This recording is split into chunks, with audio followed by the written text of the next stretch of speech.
তাল দিয়ে তো অনেক বড়া খেয়েছি, এবার তালের মতো করে কাঁঠাল দিয়ে একবার ট্রাই করে দেখি।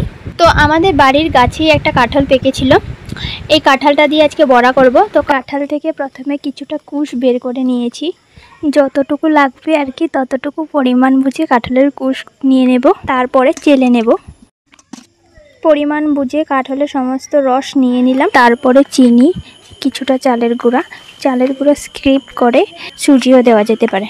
তারপর 1 বাটি আটা, 2 চামচের মতো গুঁড়ো দুধ দিয়ে ভালোভাবে মিক্স করে নেব। এরকমভাবে মিক্স করা হবে যাতে দানা দানা না থাকে। তারপরে কড়াইয়ে সাদা তেল দিয়ে তেলটা গরম হয়ে যাবার পর বড়াগুলোকে লাল লাল করে ভেজে নেব।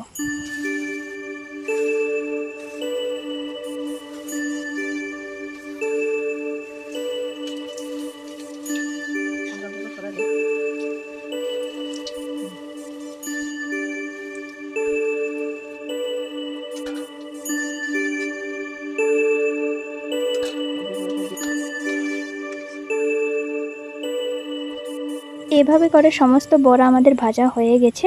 খুবই সুন্দর দেখতে হয়েছে, যেমনটা খেতেও খুব ভালো হয়েছে।